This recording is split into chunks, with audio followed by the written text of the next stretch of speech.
Hey coin collectors, and welcome to the DC Coin World International Coin Channel. Today we're going to take a look at the Washington quarters from the United States from 1964, the last of the silver year quarters. There were only two mints in 1964. The San Francisco Mint did not produce any, so these have to be either from the Philadelphia Mint or the Denver Mint, or perhaps one of each, which that's what we've got here. And if you want to find the mint mark for a 1964 quarter, you flip it over and you look right down here underneath. And you see the D there for Denver. You flip this one over and you see nothing. That means it's from Philadelphia. At the Denver Mint in 1964, they made a lot of these, 704 million. And at the Philadelphia Mint, they made 560 million. So 1.26 billion of these were made in 1964. That seems like a high number, and that's because it is. They were trying to get done with the silver and move on to the clad. So in 1965, they came out with the non-silver United States coins. It's a copper nickel clad copper. You tip it up on its edge, you can see the copper in the center. Let's tip up one of these 1964s, and we see it's silver all the way through. These are 90% silver. They're worth about $5 just in silver alone. And so they're a little bit expensive to get just because of their silver value, but you need to remember that you can probably always sell them for silver value or close to it. In 1964, when they made these, they knew they were going to change, and they did something really kind of strange in 1964. They decided they were also going to bring back the peace dollars. But it took them a long time to get them set up to be minted, so the actual peace dollars from 1964 were not made until 1965. They made 316,076 peace dollars, plus some kind of trial versions, and then they decided to melt them all down. So there isn't actually, nobody has a picture of, nobody has an actual coin that says 1964, the peace dollar. They melted them all down. In fact, there was a $10,000 reward for 1964 peace dollar, and it has not been collected, and the U.S. government says they don't exist. Well, let's look at the front first. So it says Liberty at the top, Washington facing to the left, In God We Trust under his chin, 1964 down here, and then way, way down, we see a J and an F. And that's for John Flanagan, who originally engraved these coins in 1932. We flip them over onto the back. We see it says United States of America, E Pluribus Unum, has an eagle facing to our left or its right. In its claws, it's holding some arrows that are tied with a ribbon. So this is the feather end, that's the sharp end of the arrows. And then down at the bottom is this olive wreath.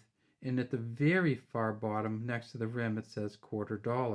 And if you get a good one of these, you can see the tail feathers underneath from the eagle that come below the arrows. If you're looking at these and looking, this is where we're going to look on the coin to see what variety it is. They made three different varieties. They made the A, the B, and the C, or the regular, and this is the regular variety. And you look over here and you see that the leaf on the olive branch only comes up to about below the top of the arrows. You see that down here, the A and that olive leaf down there don't touch.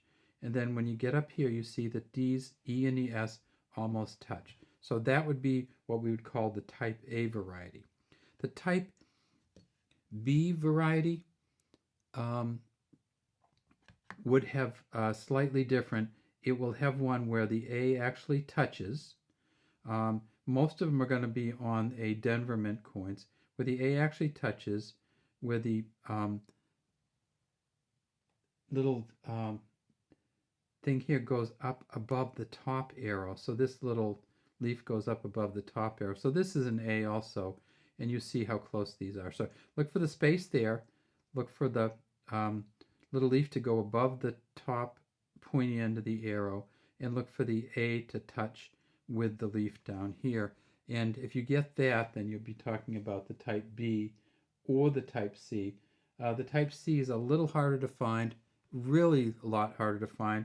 And in a Denver Mint, if you can find a type C, it's going to be worth between 40 and $4 to $500 minimum.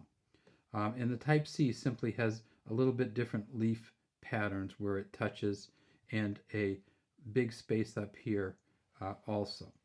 All right, so when you're looking for these, you might also see some really, really shiny ones. If you do find a really shiny 64, keep it and look at it, because they decided for some reason in 1964 to do some special mint sets. They'd never ever done a special mint set between 1932 and 1964. They decided to do some special mint sets. Nobody knows why.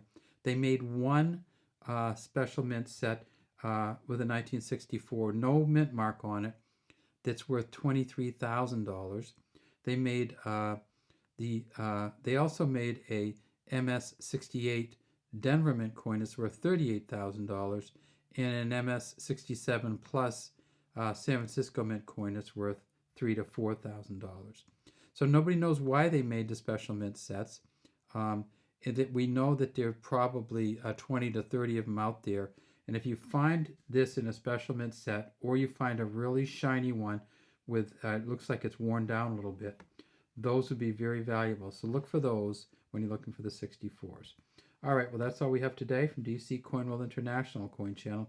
We'd love to have you subscribe to our channel. Leave any comments you have in the comments section.